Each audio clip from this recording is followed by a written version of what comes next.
Anak pejabat pergoki sang ayah selingkuh, kini malah dipenjarakan pelakor gegara tak terima dimaki.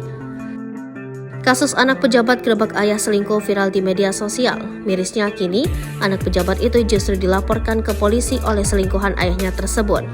Diketahui bersama ibu, anak pejabat itu gerebek ayahnya yang selingkuh.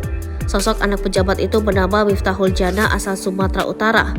Miftahul Jannah diketahui anak dari pasangan Hololah Marhamah dan Aprianto, seorang kasih SMA Cabang Dinas Pendidikan Wilayah Sumut 8 Pemprov Sumut. Awalnya Miftahul Jannah memergoki ayahnya berselingkuh dengan seorang janda pemilik salon bernama Ede pada 29 Juni 2023 lalu. Lantas Miftahul berinisiatif menunggu di salon kecantikan di Kelurahan Siran Dorung, Kecamatan Rantau Utara, Kabupaten Labuhan Batu, yang diduga dimiliki Esta Damayanti.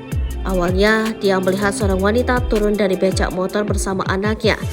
Tak lama kemudian, dia melihat ayahnya datang mengendarai sepeda motor dan masuk ke salon kecantikan tersebut. Tanpa pikir panjang, Miftahul pun menggerebek ayahnya bersama wanita diduga selingkuhan ini. Keributan tak terelakkan, hingga Aprianto diduga mengusir anaknya sampai tangannya kejepit pintu. Buntut dari penggerebekan itu, Miftahul Jannah justru dilaporkan oleh selingkuhan ayahnya ke polisi. Ia dilaporkan atas dugaan penghinaan terhadap selingkuhan ayahnya tersebut.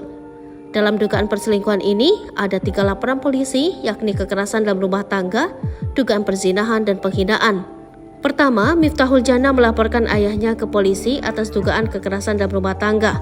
Kasus ini pun disebut sudah naik ke penyidikan dan menetapkan Aprianto kasih SMA Cabang Dinas Pendidikan Wilayah Sumut 8, Pemprov Sumut sebagai tersangka. PLT Kasatreskrim Polres Labuhan Batu AKP Kula mengatakan berkas perkara sudah dikirim ke kejaksaan. Kedua, istri sah Aprianto bernama Hololah Marhamah melaporkan suaminya atas dugaan perzinahan. Polisi telah melakukan tes DNA terhadap anak dari Esta Damayanti yang diduga anak hubungan gelap dengan Aprianto. Lalu wanita diduga selingkuhan Aprianto melaporkan anak kandung pejabat Dinas Pendidikan Sumut tersebut ke polisi atas dugaan penghinaan. 2 kasus ini masih bergulir di kepolisian dan belum ada penetapan tersangka.